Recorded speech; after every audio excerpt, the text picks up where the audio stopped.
他把我踢伤了，踢了我大概有36腿，然后把我的腿踢瘸了，然后肿了很粗，里面毛细血管踢爆了，然后我在德国住院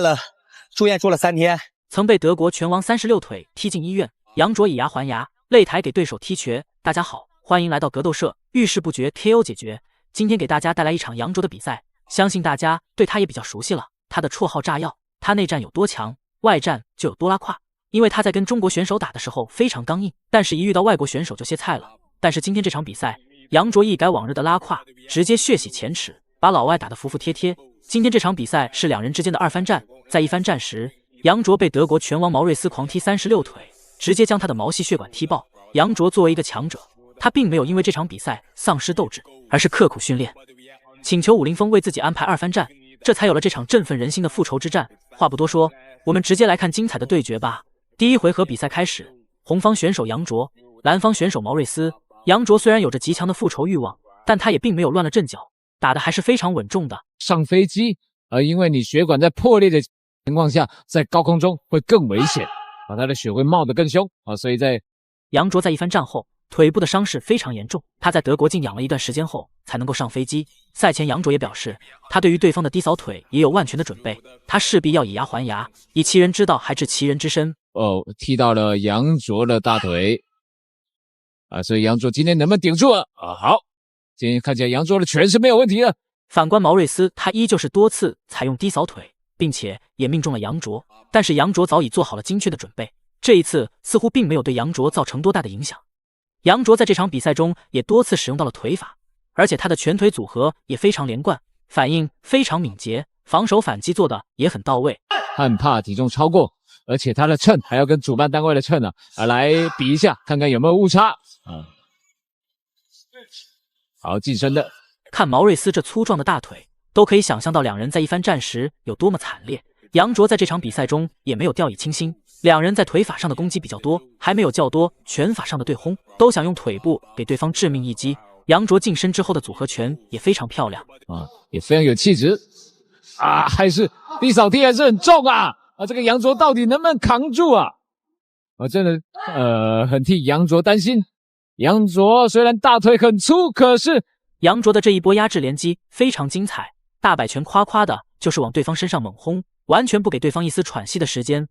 那目前 Morris 的策略就是你打我就让你打，但是呢你打完最后一下我再做踢，趁你还没走之前砍你一脚。这个重拳直接将对方击倒在地，他显然是没有想到杨卓的进步这么迅速，还是有些小瞧。杨卓的重拳时隔多日还真是刮目相看，而这一拳也为之后杨卓打败对手奠定了基础。起身后的毛瑞斯还是有一些猛，他的反应速度都有一些迟缓，已经影响到了他出拳出腿。击中，好，现在到近身。其实杨卓太可惜了摔到后脑了，杨卓摔到后脑有没有事？第一回合时间到了，比赛来到第2回合，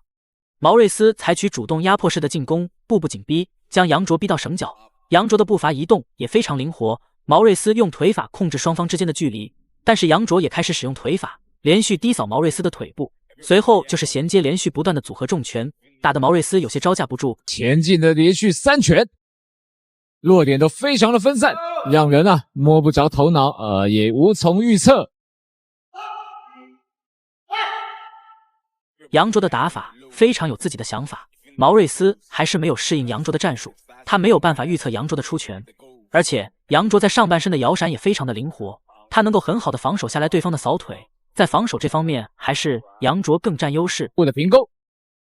一个后脚的扫踢，再扫踢。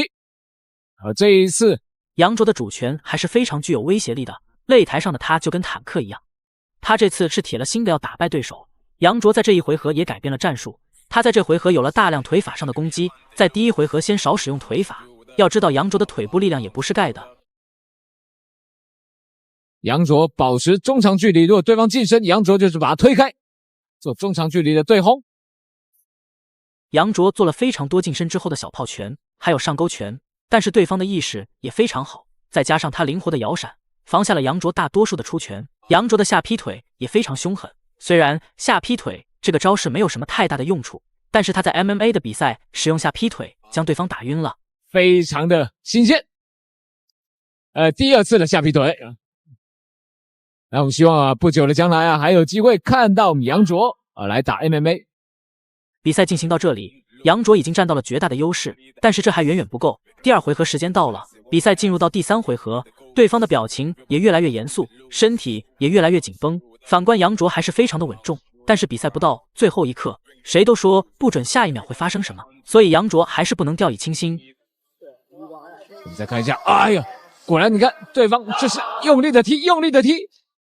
那这一次杨卓不是白白被踢，毛瑞斯也不甘示弱，他在防守中做着精确的反击，多次挥出重拳砸向杨卓。但是这点疼痛对于复仇心切的杨卓来说，这并不算什么。摔了他一次，但是伤害还是造成了，有点担心杨卓。对方看起来又重施故技了。对方的目标就是在杨卓的大腿连续不断的扫腿砍向杨卓，目前来看似乎已经起到了一些效果。在健身之后的残暴，